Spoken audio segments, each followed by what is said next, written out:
오늘 그 성경 말씀에는 유대왕 헤롯 때에 헤롯 때에 이 헤롯이 이제 우리가 성경에서 대헤롯이고 예수님이 태어날 당시의 헤롯입니다.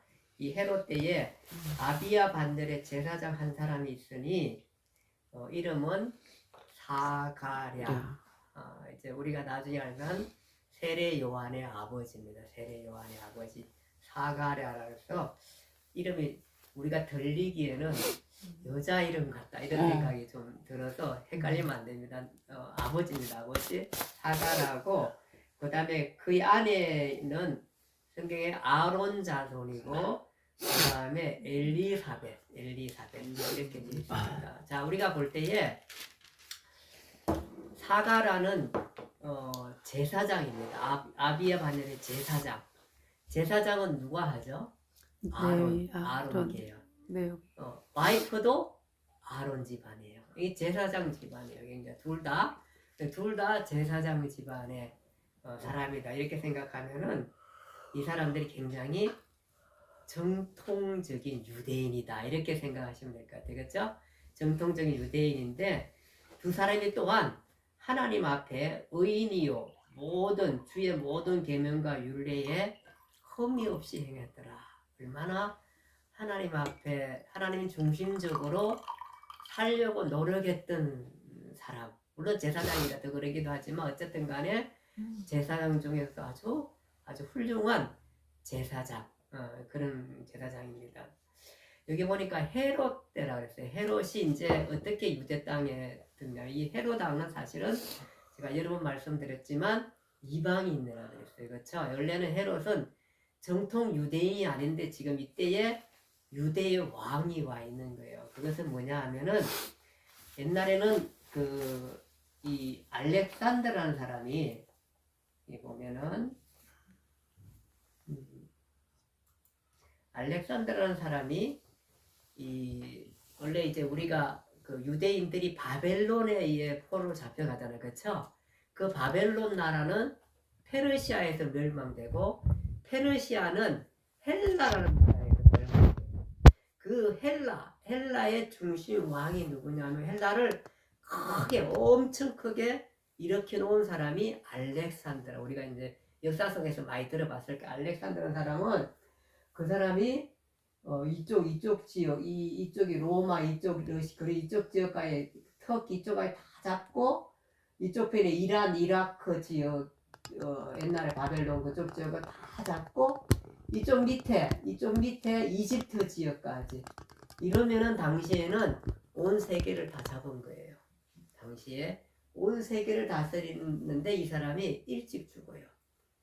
질병에 의해서 죽고 난 다음에 나라를 이렇게 이쪽에 다스리는 사람하고 이쪽 이집트 지역 다스리는 사람하고 이쪽 지역 이란 이라크 이쪽 지역을 바벨론 이쪽 다스리는 사람들이 이제 생겼는데 그 중에 여기 유대 땅은 이제 이쪽이거든요. 그러니까 여기에 가까이 있는 지배자가 프톨렘이라는 사람이 있어요. 이 사람이 여기를 지배했고 이 사람은 셀루오크라는 사람이 여기를 지배했어요. 이렇게 했는데 당시에 이 유대 땅은 누가 지배해요? 이 프톨렘이라는 사람이 이 땅을 이제 지배를 해요. 지배를 하고 있었는데 이때에 이 프톨렘이라는 사람은 이제 알렉산드리아 이집트에 가면은 이집트의 큰 수도가 이제 카이로인데 그 두 번째 수도라고 하는 큰 도시가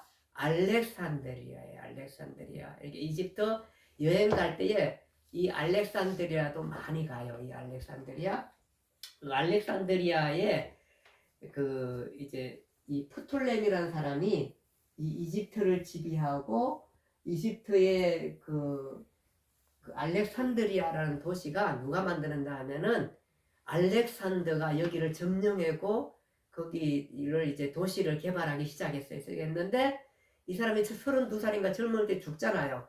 그 다음 지배자가 프톨렘이라는 사람인데 이 사람이 이제 이것을 지배하면서 여기를 아주 수도로 삼고 아예 알렉산더를 기념해 가지고 크게 거기를 수도로 잡아가지고 도시를 아주 크게 일으키게 돼요. 크게 일으키게 돼요.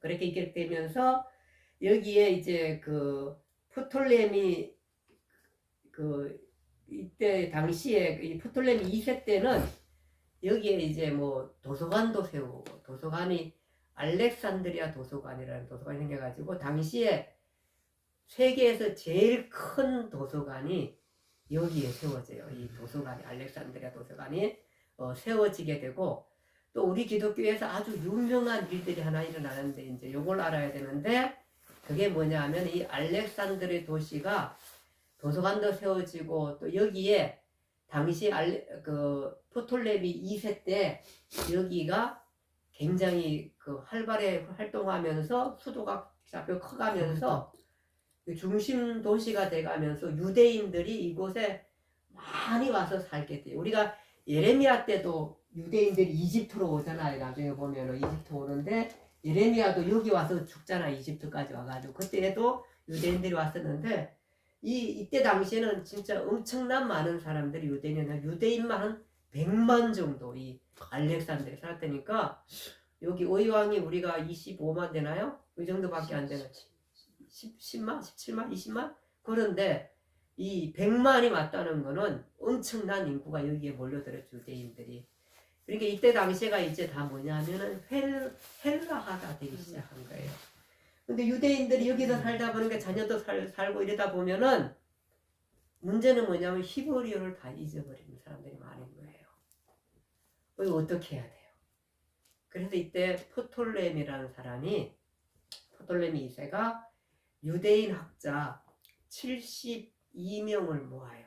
그러니까 아마 어떻게 모았는지는 모르지만은 각 집합을 6명씩 모았던 것 같아요. 6명씩. 그러면 몇 명이에요? 12집합이니까 72명이에요. 그렇죠? 72명.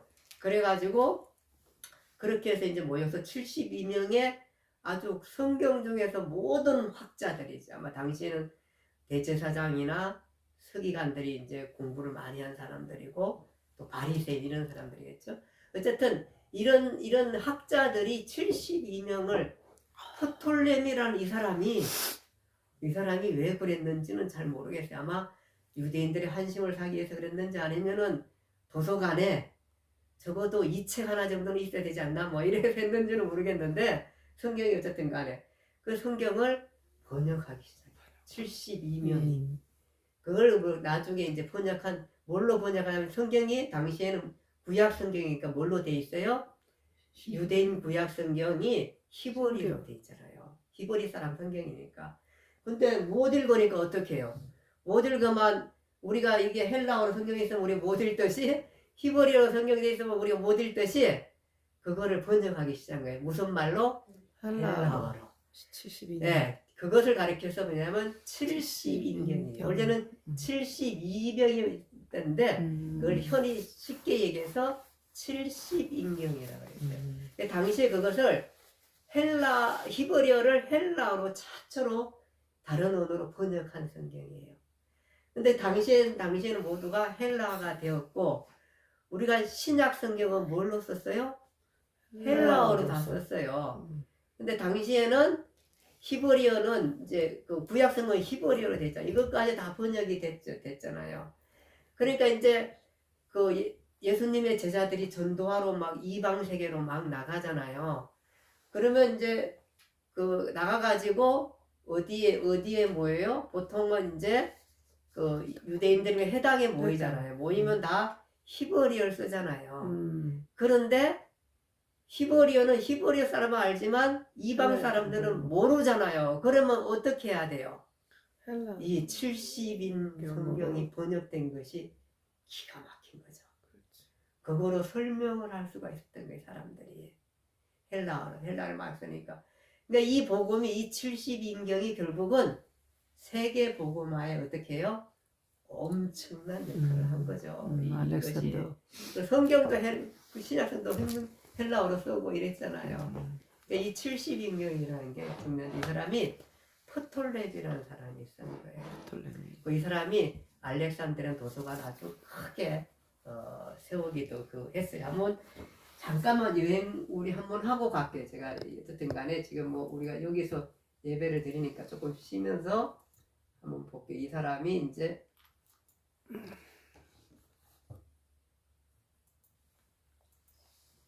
미국 유럽에서는 전립선 비대증에 걸렸을 때 남성 전문 비뇨기과에 방문해서 방광을 편안하게 느껴진다.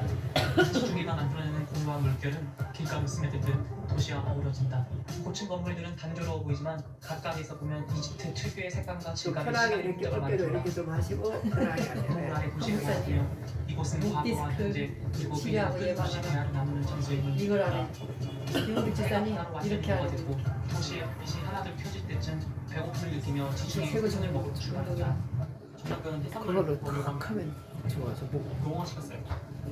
음식이 1시간 만에 나가지고 카메라도 안 찍고 정신없이 먹었네요. 농어랑 새우튀김이랑 오징어 튀김이랑 멸치튀김 그리고 샐러드. 여기 지금 알렉산드라, 이집트 알렉산드라. 지중해 쪽이라 가기 어려워 우리가. 카이로도 아니고 아직 알렉산드라. 알렉산드리아. 예. 간이 딱 이집트 안 가봐가지고. 카이로에서 한 240km 갔다고 해요. 예. 그러니 얼마나 먼 거지. 140km 이런 개념이 없어. 부산에 여기서 부산이 300km야. 부산이 400, 300, 대전이 300km? 거의 그 150km. 정도까지 가는 거죠. 대구 정도까지. 대구. 대구 정도 갈만하네, 그치?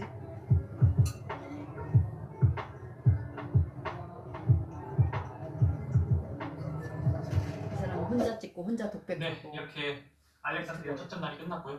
생선도 맛있게 먹었고 생선을 먹었지만 치킨도 시켰습니다. 양식을 먹고 자도록 하겠습니다. 다음 날 아침 나는 성 마가교회로 발걸음을 옮겼다. 알렉산드리아에 온 이유기도 한 이 교회는 마가복음을 기록한 마가가 세운 교회이자 그의 유골이 안치되는 곳이다. 마가는 이곳에서 기독교를 전파하였고 이집트의 신앙과 복음의 씨앗이 시작된 곳이었다. 굉장히 기독교가 활발했던 교회는 도시예요. 사모한 사실은. 경계를 통과해야 한다. 기독교인들이.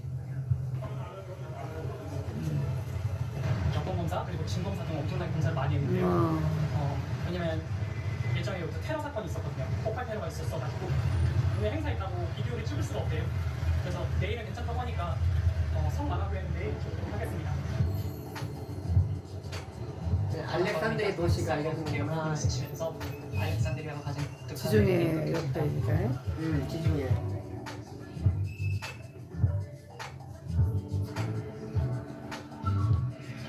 내가 마가교회를 간 거 보면 크리스찬이고. 그러니까 마가교회를 꼭 가고 싶어. 대부분 크리스찬 천주교인들이 이곳의 거리와 성질을 굉장히 지역을 중요시하잖아. 성지 순례가 거기서. 지역을 굉장히 중요시하고 뭔가 물건들 되게 중요시.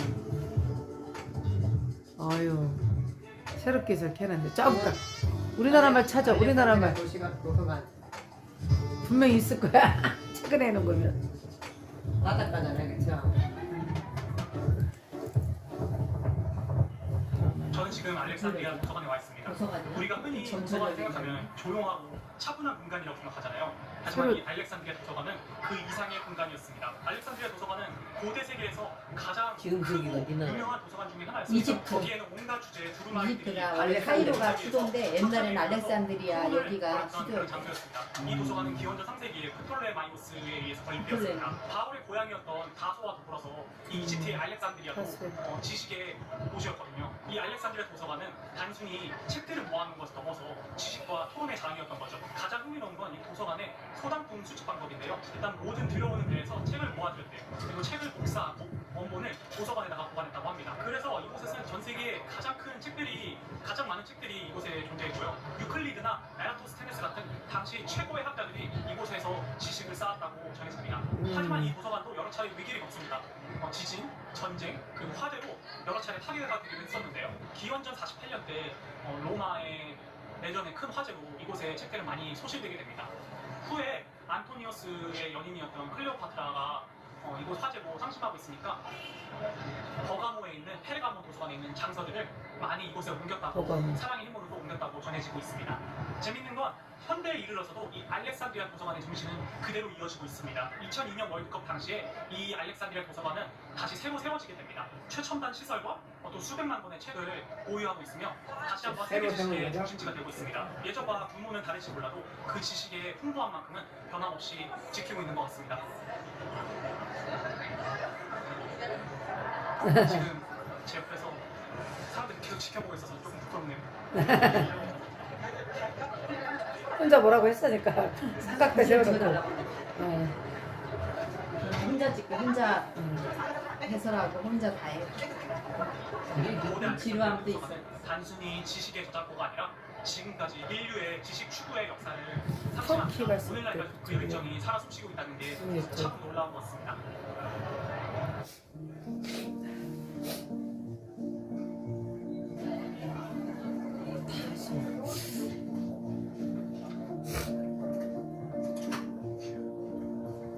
도서관 안에 들어가요. 이게 도서관이에요. 2002년도에 새로 적대니까. 도서관의 개념이 아니야. 우리가 생각하는. 도서관 개념 하나고 책도 보여주네. 지하 4층, 지상 5층인가? 막 그렇게 써야 돼.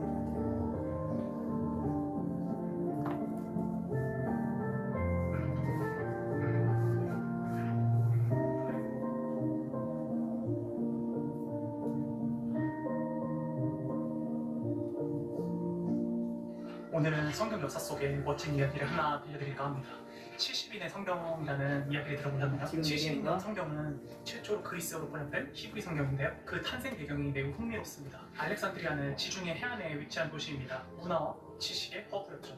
여기에 살던 히브리인들은 히브리어보다 그리스어를 더 많이 사용했습니다. 그러다 보니 그렇습니다. 히브리 그리스어가 성경을 그래서. 그리스어로 번역할 필요성이 자연스럽게 대두되었어요. 이 과정에서 프톨레마이오스 2세가 성경을 번역하고 싶어 했다고 합니다. 그래서 예루살렘에 있는 대제사장에게 72명의 학자들, 똑똑한 학자들을 보내달라고 부탁했다고 합니다. 이 학자들은 알렉산드리아에 도착을 하고요. 각각 다른 예루살렘에서 방에서 왔구나. 히브리어로 된 성경을 그리스어로 번역하기 시작합니다. 서로 다른 방에서 히브리어를 그리스어로 번역했음에도 불구하고 놀랍게도 학자들이 번역한 내용은 거의 똑같았다고 해요. 그래서 이 성경 번역본을 70인의 성경이라고 말하는 거죠.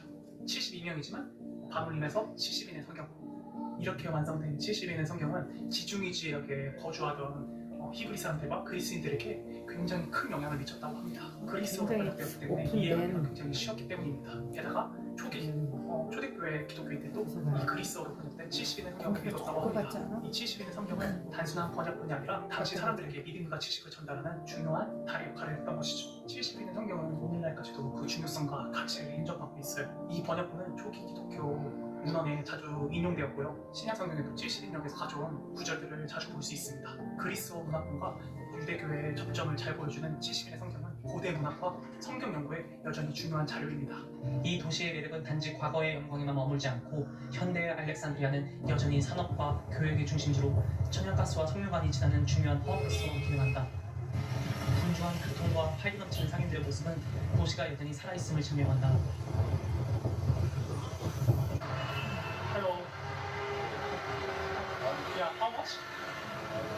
5. 유행이 재미죠? 저 같은데? 뭔가 선인장 열매.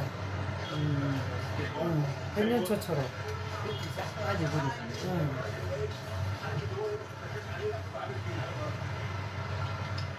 용가랑 맛이 비슷해요. 그렇지. 그럴 것 같아. 선인장 열매. 분위기에 용과 비슷해 보여. 용과도 또 선인장. 선인장 열매잖아.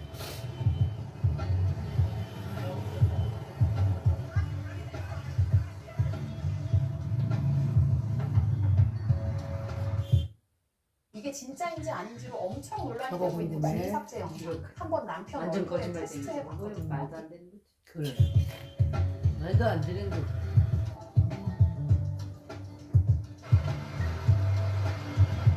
이따 말하세요. 패딩, 화장품 이런 거 지우는 거 내가 뭐 샀는데 하나씩 드리려고 했는데 못 드렸어. 말하세요.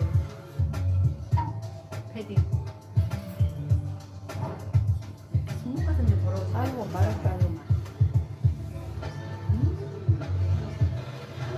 안 웃어가지고 어쩌자고. 아니 그거 얼굴이 악한 데가 하나도 없고 어쩌면 저렇게 선하게 생겼어. 혼자 이렇게 찍더라고 지금. 그러니까 저긴가 보다. 신학생 같았고. 말투가. 아닐까 그런 생각이. 응. 일부러 하루 저기 아니야. 왜냐하면 마가교회나 뭐 저기 성경책이나 성경 번역을 하면은 일반 성도가 알기는 좀 쉽지 않은 적인데 한 학기 쉬고 가거나 뭐 이렇게 이제 나는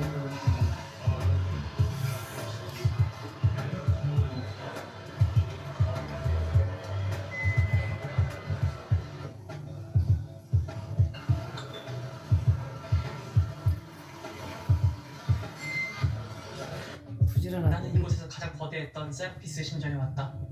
그러나 그때의 영광은 이미 사라졌고 야, 이제 그 자리에는 폼페이 기둥 하나만이 홀로 우뚝 서 있다. 폼페이도. 저희 소아시아 일곱교회 여행할 때도 버가모교회 갔었잖아요. 버가모교회 세라피스 신전의 건물을 사용해서 만든 게 버가모교회입니다. 여기 알렉산드리아에도 세라피스 신전이 있네요. 거의 남아있지 않지만요. 기원전 3세기 프톨레마이오스 왕조는 이집트와 그리스의 융합을 상징하는 신 세라피스를 창조하고 그를 위한 신전을 이곳에 지었다. 이 신전은 대리석 계단과 거대한 기둥들로 둘러싸여 있었고 도시의 지식인과 신도들의 발길이 끊이지 않는 중심지였다. 그러나 기원 후 391년 기독교가 로마 제국의 공식 종교로 자리 잡으면서 세라피스 신전은 이교의 상징으로 간주되어 파괴되었다. 신전의 돌들은 흩어졌고 세라피스 신전은 무너졌다. 사람들은 그 파괴된 장애 속에서 새로운 신앙의 성소를 세워갔지만 그 속에서도 폼페이 기둥은 그 자리를 떠나지 않았다. 하나 갖다 놨네.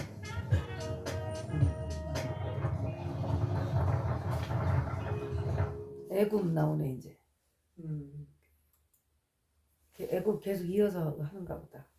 네, 여기 보면은 그래서 프톨레미 2세가 이제 그렇게 해서 원래는 성경을 번역하고 이렇게 됐는데 여기에 지금 유대인들은 여기에 끼어 있는데 프톨레미 왕조가 약해지면서 셀루코스가 커가면서 이쪽으로 내려와가지고 또 요 유대인을 다스리게 되니까 유대인들은 참 복잡한 삶을 살아 계속해서 지배를 당하고 그렇게 되는데 그런 가운데 그 셀루코스 왕조 때에 그 안티오코스 3세라는 사람이 그 여기 유대 땅을 점령해가지고 유대인들한테 굉장히 잘해줘요. 뭐 이렇게 노예에서도 해방시켜주고 그 다음에 세금도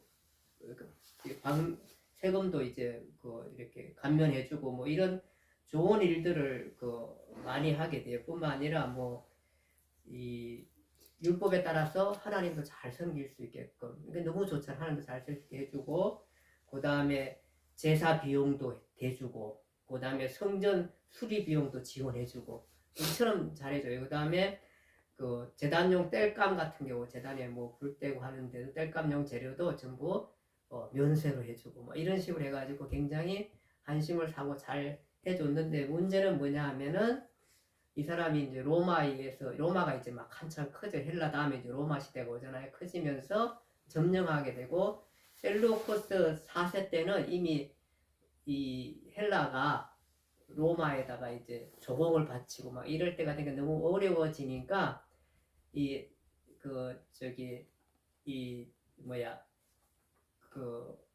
셀루코스 4세에 그 에피파네스라는 사람이 있는데 이 사람이 어떻게 하냐면은 너무 자기도 힘들고 하니까 뿐 아니라 아예 이 지역마다 다 헬라 도시를 만들려고 많이 노력해서 헬라 신상을 막 세우고 그 다음에 이제 아버지가 했던 모든 유대인들이 제공하는 모든 것들 다 폐지시킬 뿐만 아니라 완전히 반대로 돌아서 가지고 유대인들에게도 뭐 이렇게 우상들을 섬기게 하고 막 이렇게 하니까 이 지도자들이 많이 왜냐면 너무 강하고 핍박하다 보면은 맞서는 사람도 있지만 그 사람에게 비율을 맞춰가지고 뭔가 득세하려고 하는 사람들이 생기잖아요. 그러니까 그런 사람들이 많이 이제 뭐 우상도 섬기기도 하고 하나님도 섬기기도 하고 자기 마음대로 이렇게 하기도 합니다. 신들을 섬기기도 하고 그 다음에 이 사람이 이제 더 나아가가지고 아예 막 제우스 신들을 막 세워가면서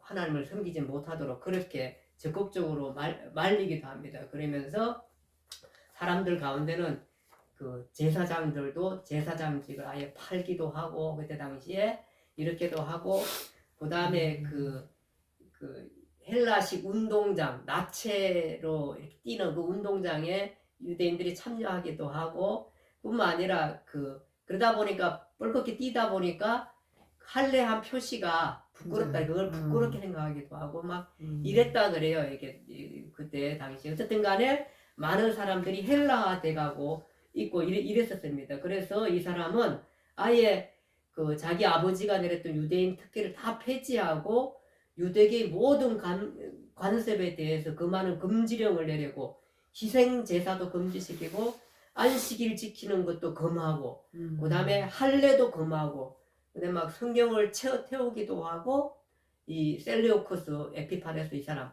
안티오코스 에피파네스인데 안티오코스 4세라 그래요. 이 사람은 이제 그 헬라 당시의 마지막 그 헬라 그 과정에서 이렇게 사람들을 핍박하게 됩니다.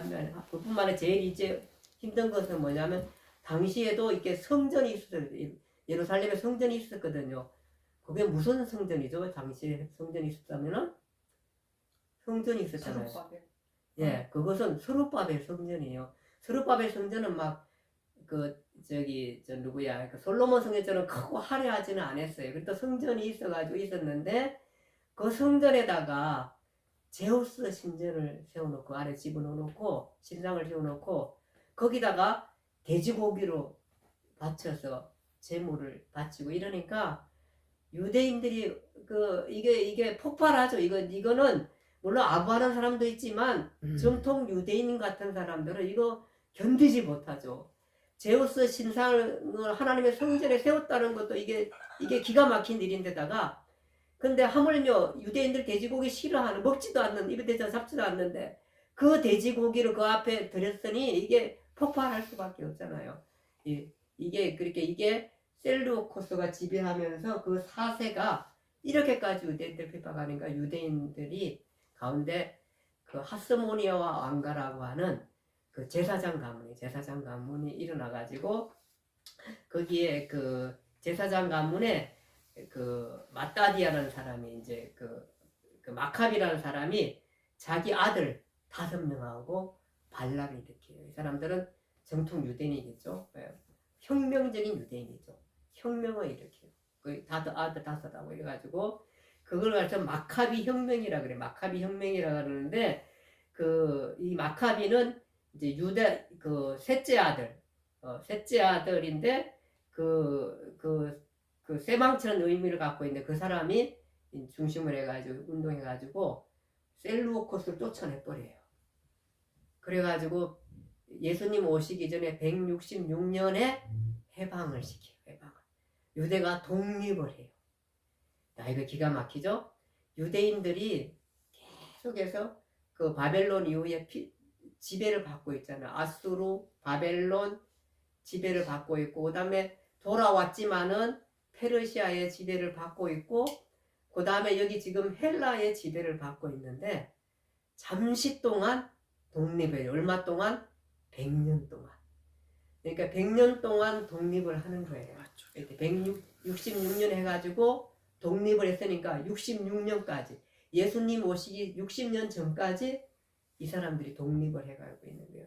오늘 기쁘고 어쨌든 좋겠죠. 어쨌든 간에 유대인들이 마음대로 할 수 있어 독립을 했으니까. 166년에 셀류크스를 물리치고 독립을 하고 165년에 성전을 깨끗하게 청소해요.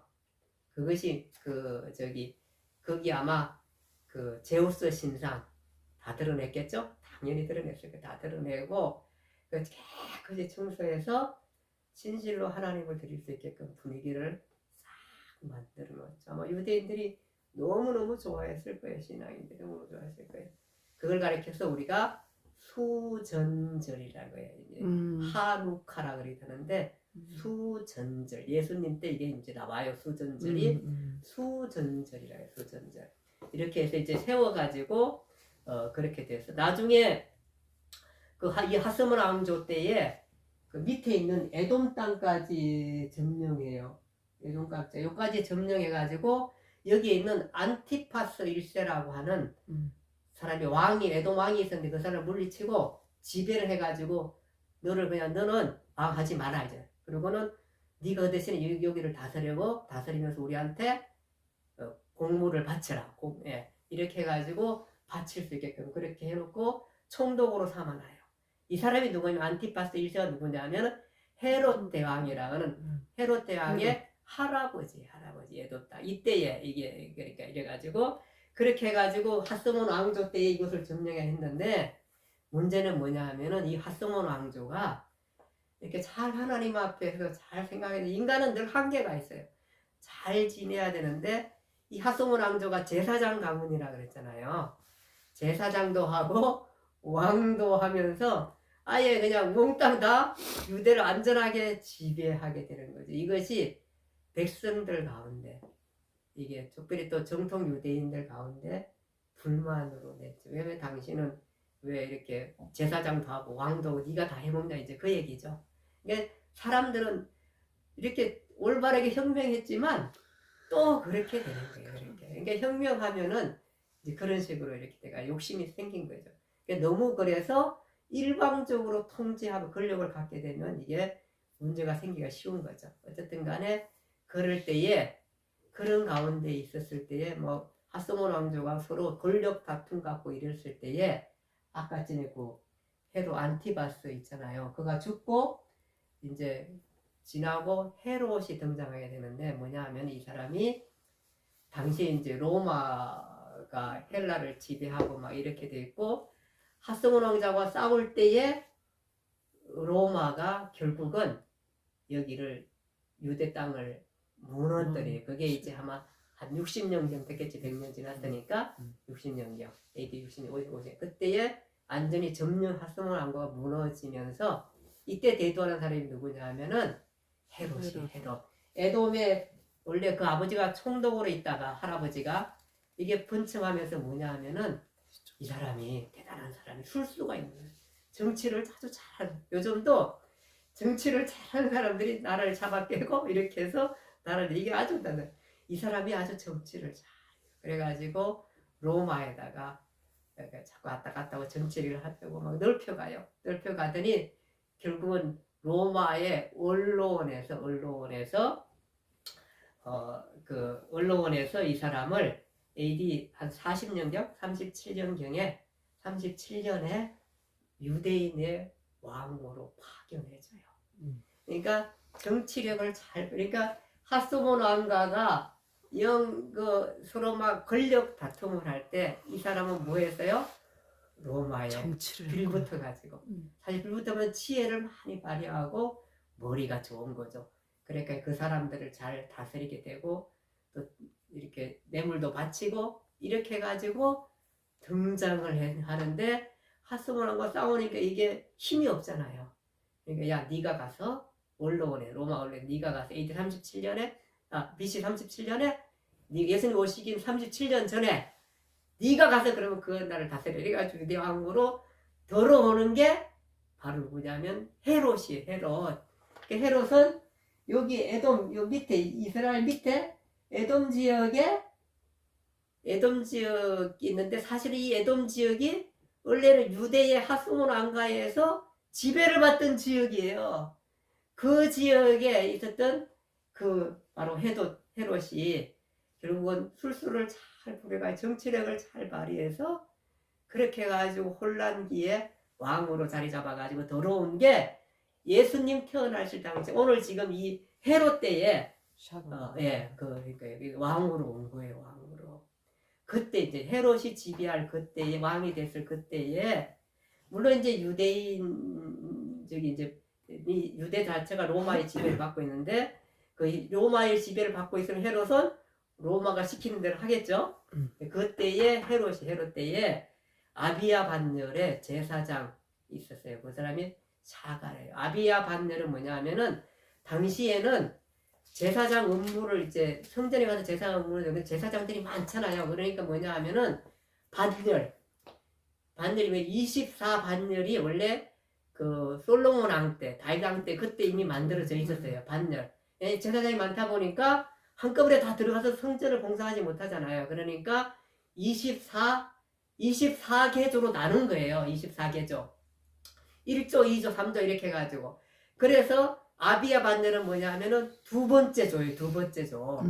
그러니까 제사장을 가가지고 이제 그 아비야 반열의 제사장이 있었는데 사가라 이 사람이 이제 제사장 업무하러 순번이 되었는데 그 두 번째 반열에도 사람이 많을 거 아니에요. 거기서 또 뭐 해야 돼요? 제비를 뽑아야 돼. 거기서 또 들어가려면 성전에서 봉사하려면은 제비를 뽑았는데 이게 하나님의 은혜죠. 사가라가 제비가 뽑힌 거예요. 뽑혀가지고 이제 성전에 들어가가지고 거기서 분향을 하는 거예요. 분향했다 그러면 이제 뭐 이렇게 우리가 향을 이렇게 피우고 이렇게 향을 하나도 올려드리는 것도 맞지만 대제사장이 뭐 하겠어요? 들어가가지고 가서 뭐 해요? 예, 기도해요. 기도. 무슨 기도를 할까요? 백성들을 위해 기도하겠죠. 왜냐하면은 제사장이잖아요. 하나님, 이 땅에 하나님의 통치 안에서 잘 나라가 안정적으로 잘 다스려지게 해주시고, 그 다음에 하나님 이 땅을 독립시켜 주시고, 하나님 이런 것은 없어요 거기에는. 근데 충분히 우리가 예상할 수 있죠. 하나님, 우리 백성들이 평안하고 안락하고 정말 하나님만 잘 섬길 수 있으면 너무 좋겠습니다. 이렇게 백성들을 위해서 기도하겠죠. 그럼 또 무슨 기도를 할까요? 자기 가족, 친척들을 위해서 기도. 자기 가족 아마 기도했던 것 같아요. 무슨 문제가 있어요? 자녀. 예, 이 가족에 나이가 많이 들었는데도 자녀를 갖지 못한 게 아픔이에요. 이게 아마 나이가 많이 들었은 일이니까 보니까 이 나이가 많이 들었으니까 한 50대, 60대, 아버지는 아마 사가는 한 60 가까이 되지 않았을까. 이 엘리사벳도 한 50은 되지 않았을까. 아마 폐경기 다 된, 아니 폐경기를 넘었던 그런 사람이에요. 그러니까 이제 그럴 때에 그렇게 해가지고 향을 이렇게 피우고 있는데 갑자기 거기에 천사가 나타난 거예요. 천사가 나타나가지고 너무 놀랬죠. 향 피우다가 하나님 기도하다 나타나니까 뭐라 그러냐면은 내가 너 기도를 들었다고 하면서 내가 네 아내에게 엘리사벳을 잉태해서 너에게 아이를 낳아주게 하겠다. 놀란 거죠. 그러면서 그렇게 그 얘기를 하게 되는 것입니다. 그러니까 아마 그러면 너도 즐거워하고 많은 사람이 태어남을 기뻐하겠다 하고 태어났을 때에 주 앞에 그 아이가 큰 자가 되고 포도주나 독한 술을 마시지 아니하며 모태로부터 성령의 충만을 받아 이스라엘 자손 곧 그들을 하나님께로 돌아오게 하겠다 이러면서 그 아이가 뭐라 그러면 엘리야의 심령을 능력으로 주 앞에 먼저 와서 아버지의 마음을 자식에게, 자식의 마음을 아버지에게. 무슨 얘기요? 회개케 하겠다. 하나님 앞에 회개케 하겠다. 하나님 앞에 먼저 돌아오게 하는 그런 일을 할 거라 그렇게 말하게 됩니다. 사가라가 뭐라 그래요? 내가 이것을 어떻게 알리요? 내 아내는 엘리사벳은 나이가 많습니다. 나이가 많다고 안 해도 너보다 천사가 더 잘 알아. 나이가 많습니다. 이러니까 가브리엘이 뭐라면 나는 하나님 앞에 서 있는 가브리엘, 천사 이름을 알려줘. 여기서 나와요. 하나님 앞에 있는 가브리엘인데 뭐하는 소식? 좋은 소식. 좋은 소식을 전하기 위해서 너에게 보내심을 받았느니라. 이 좋은 소식을 전하여 내게 말하려고 보내심을 받는다. 그런데 네가 이 말을 믿지 아니하므로 네가 말문이 막히려 벙어리가 되겠다. 말을 못하겠다. 그렇게 말하게 됩니다. 그렇게 해서 이제 제사의 일을 하는데 사람들이 밖에서 많이 기다리게 해서 아니 우리 제사장님이 들어갔는데 안 나오시는 거야. 뭐 수긍수긍하지 무슨 일이 있나 이러는데 나왔는데 말도 안 하는 거예요. 그러니까 아마 이 사람들은 저렇게 생각한 것 같아요.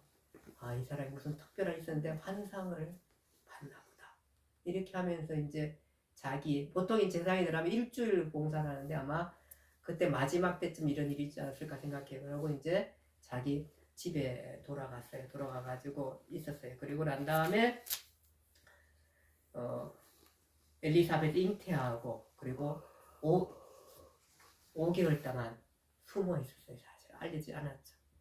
그러고 난 다음에 6개월 됐을 때에 잉태한 지 6살 됐을 때에 그러니까 그때에 바로 뭐냐 하면은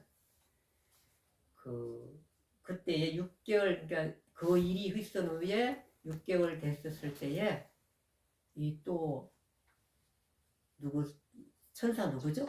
가브리엘이 어디로 가냐면 여기는 지금 유대 땅이에요. 어디로 가냐면 갈릴리 나사렛으로 가는 거예요. 가가지고는 뭐냐면 누구한테 나타나요? 처녀 마리아에게 나타나요. 나타나면서 똑같이 뭐라 그러냐면은 이게 6개월 있었던 거예요. 5개월 지나서 6개월 있었던 거예요. 그때에 나타나가지고 네가 이제 성령으로 잉태하겠다는 그 얘기를 해가지고 이거 이제 다음 주에 얘기할 텐데 성령으로 마리아가 잉태하게 돼요. 잉태하고 난 다음에 아마 얼마 없어서 애를 갖고 나서 얼마 없어서 어디로 가냐 하면은 이 사람이 엘리사벳을 찾아가요. 엘리사벳. 이 어디예요 지금? 갈릴리 나사렛에서 유대 땅으로 가요. 예루살렘 가까이 근처일 거예요. 그까이 가려면 얼마 걸려요? 어쨌든 낙이 타고 가도 3일은 걸려요.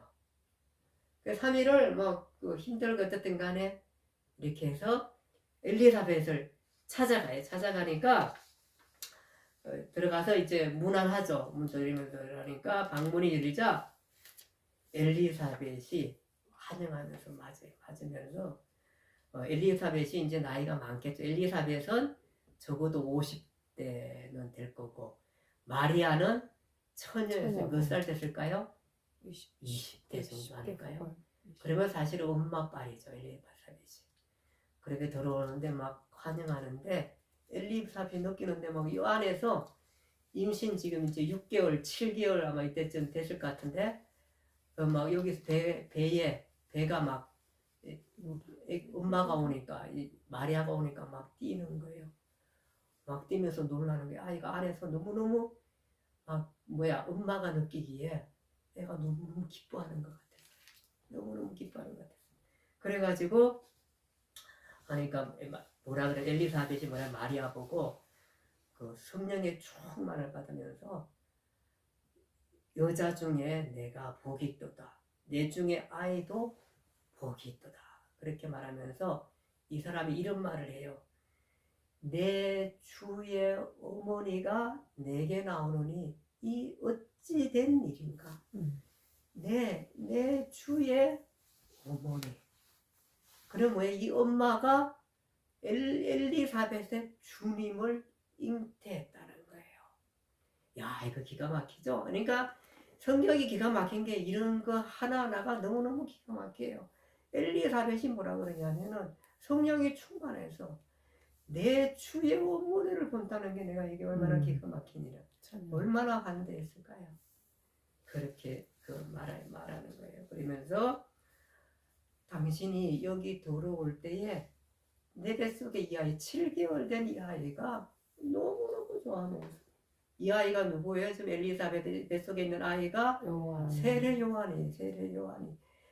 요한이 그 예수가 잉태한 것을 보면서 뱃속에서 이미 느끼게 되는 이 신비한 사건이 이런 일들이 있었던 거예요. 이 엘리사벳이 너무너무 좋아하고 너무너무 감사하고 그렇게 된 거예요. 여기서 이제 마리아가 막 하나님 앞에 찬양도 하고 둘이 얼마나 잘 지냈을까요? 잘 지내고 난 다음에 한 3개월 정도 돼가지고 이제 돌아가게 돼요. 3개월 정도 있다가 돌아가게 돼요. 아마 거의 이 잉태하고 난 다음에 바로 내가 생각하기에 마리아가 온 것 같아요. 3개월 동안 여기 있었으니까 그러니까요. 와가지고 이제 옛날로 이제 다시 자기 나사렛으로 돌아간 거예요. 그렇게 해서 잉태를 했고 그런 가운데 있는데 그리고 이제 엘리사벳이 아이를 낳아요. 낳아가지고 8일째 되는 날 아이를 낳고 아이를 낳았는데 뭐라 그러냐면은 아이를 낳고 이제 8일째 때 남자는 8일째 할례를 하거든요. 남자의 그 고추를 이렇게 까는 그 할례를 하게 되는데 할례를 할 때 보통은 집에서 해요. 가정에서 아니면 이제 회당에서 하는데 성전에서 하지는 않죠. 할례는 집에서 하는데 아마 주로 누가 오냐 하면 친척들 아마 아주 가까운 이웃이나 친척 이런 사람들이 모여가지고 이렇게 모여서 할례할 때에서 이제 왔는데 아이의 이름이 아직 안 지어졌어요. 안 지어져서 사람들이 아이 이름을 뭐라고 할까 하니까 엘리사벳이 뭐라 그래요? 성령님께서 아이를 넣으면은 요한이라 그래라 그랬거든요. 엘리사벳이 요한이라고 얘기하니까 그 마을의 그 친척들이 뭐라 그러면은 그거는 아닌데 아버지가 사가라니까 당시에는 아버지 이름을 따거든요. 사가라로 지어야 되는데 요한이라 그래요. 그러니까 이 저기 아버지한테 이제 물어봐야 되나요? 엄마는 요한이라 그랬는데 이거는 말이 좀 안 되는 것 같으니까 아버지한테 그러니까 아버지가 어떻게 돼 있어요? 아직까지도 말을 못 하시네. 그러니까 뭐냐면 서판 종이를 내보내 써라 이거지. 이 사람이 뭐라고 써요? 사가라로 안 쓰고 요한이라고 참 멋지게 쓰죠. 사람들이 놀래죠. 아니 요한이라니. 그런데 그때에 입이 어떻게 돼요? 털려요.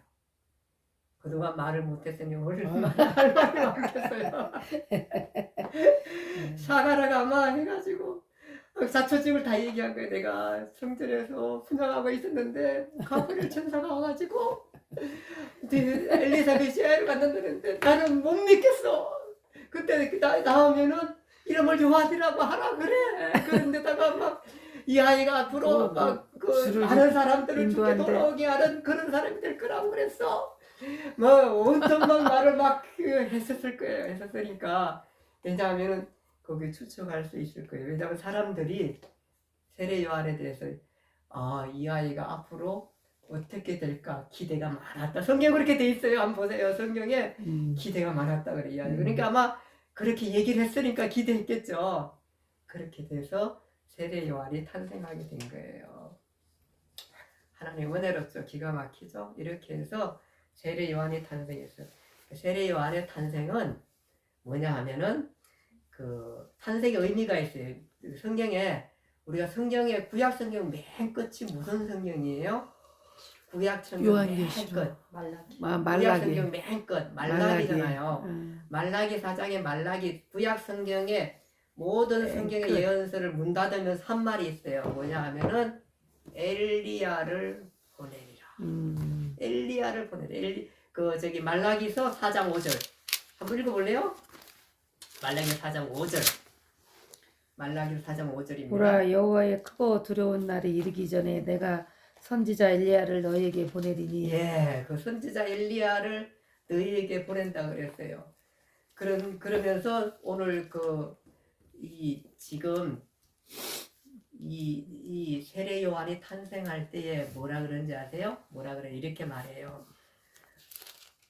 누가복음 1장 17절에 그가 또 엘리야의 심령과 능력으로 주 앞에 먼저 와서라 그래요.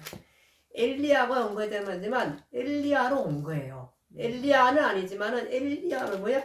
엘리야의 심령과 능력으로 이 땅에 온 거예요. 그러니까 성경의 약속이 이루기 위해서 요한이 온 거예요. 요한이 온 거예요. 그러면서 그 엘리야가 성경에 묘사해서 어떻게 다니냐 하면 이렇게 돼 있어요. 엘리야 열왕기하 1장 8절에 보면 그는 털이 많은 사람인데 거기 번역에는 털옷 입은 사람인데 가죽띠를 띄었나이다 이렇게 얘기하니까 왕이 아시아 왕이 그 사람이 그는 디셉 사람 엘리야다 이렇게 얘기한 거예요. 그런데 요한이 어떻게 다녀요? 나중에 이거 태어나서 맞아. 다닐 때에 가죽도 끼고 약대 털옷을 털옷 입고 입고. 다니고 허리에 가죽. 가죽띠를 띄었다. 누구예요? 엘리야 그대로예요. 그리고 그가 음식은 메뚜기와 석청이었다라 이렇게 이제 그 얘기하거든요. 그 말라기 선지자의 말이 성취된 거예요. 엘리야가 왔다는 것. 뿐만 아니라 그는 이제 탄생과 탄생의 두 번째 의미는 뭐냐면 첫 번째 의미는 엘리야를 보내겠다는 그 약속이 이런 중이고 두 번째 의미는 주의 길을 예비하기 위해서 오셨다. 말라기 4장 6절에 뭐라 그러냐면은 똑같아요. 그가 엘리야가 와서 아버지의 마음을 자녀에게로 돌이키고 자녀들의 마음을 그들의 아버지에게 돌이키리라. 회개하게 하리라. 아버지 부자가 갈라진 것을 회개하게 하리라. 엘리야가 와서 결국 이 말은 뭐냐 하면은 이 백성의 잘못을 회개케 하기 위해서 엘리야가 온다는 거예요. 그런데 누가복음 1장 17절에 세례 요한이 태어날 건데 그가 어떻게 하냐면은 엘리야가 말한 게 뭐냐 하면은 아버지의 마음을 자식에게 거스르는 자를 의인의 의인의 슬기에 슬기에 돌아오게 하고 주를 위하여 세운 백성을 준비하라. 준비하리라. 예, 회개케 하기 위해서 예수님이 오시는 길을 준비하게 하는. 몇 개월 먼저 왔어요? 6개월. 6개월 후에 보냈으니까 잉태했으니까 6개월 후에 예수님이 오시니까. 예, 그러니까 6개월 전에 예수님보다 6개월 전에 와가지고 이것을 준비하기 위해서 왔다 이렇게 말합니다. 이사야서 40장 3절에 강야에서 외치는 사의 소리여 주의 길을 예비하라 이렇게 말합니다. 예수님께서 요한은 세례 요한보다 6개월 먼저 이 땅에 와가지고 예수님이 오시는 길을 예비하기 위해서 그렇게 오셨습니다. 그러니까 이 말라기 선지자의 말이 엘리야가 오겠다는 그 말이 온전하게 이루어진 것이 세례 요한입니다. 그 세례 요한이 바로 엘리야로 오신 겁니다. 네, 그렇게 됐던 겁니다. 세례 요한은 예수님을 이렇게 소개하죠. 보라, 세상 죄를 지고 가는 하나님의 어린 양이다. 이렇게 소개합니다. 성경은 약속의 책입니다. 이게 신비한 것이 성경을 읽으면 읽을수록 신비하고 감사하고 믿을 수밖에 없는 것들이 이런 것들의 예언입니다. 성경은 언약의 책입니다. 약속을 이루시는 책인 것입니다. 그 엘리야를 보내겠다는 한 400년 전의 말이 바로 이때 세례 요한에 의해서 성취하게 되고 그렇게 약속을 지키게 됩니다. 오늘 여러분과 저는 하나님은 우리들에게도 약속을 지키시고 반드시 여러분과 저를 이 세상에서 잘 살게 하시다가 악과 사탄의 시험에서 이기게 하시고 온전한 하나님 나라로 우리에게 이끄실 것입니다. 그는 우리에게 영생을 주시고 이 영생은 놓치지 않을 것입니다. 절대 놓치지 않다고 말씀했습니다. 놓치지 않을 것입니다. 이 선물은 그 누구도 아무리 힘센 권력도 사탄도 빼앗아 갈 수 없는 선물입니다. 오늘 그 선물 믿고 힘있게 이 세상을 살아갈 수 있는 여러분과 제가 되기를 간절히 바랍니다. 기도하겠습니다. 하나님 아버지 감사합니다. 오늘 우리는 귀한 세례 요한이 이 땅에 오기까지에 대한 얘기들을 살펴봤습니다. 헤로드 왕 때에 사가랴 집안을 통해서 이곳에 이제 세례 요한이 탄생하고 주님의 길을 예비하기 위해서 오셨습니다. 말씀하신 대로 말라기 전에 말씀하신 대로 약속대로 오신 그 주님 우리가 찬양하고 감사하고 그 주님의 은혜 속에 우리가 살게 하신 것을 감사합니다. 우리들도 이 약속을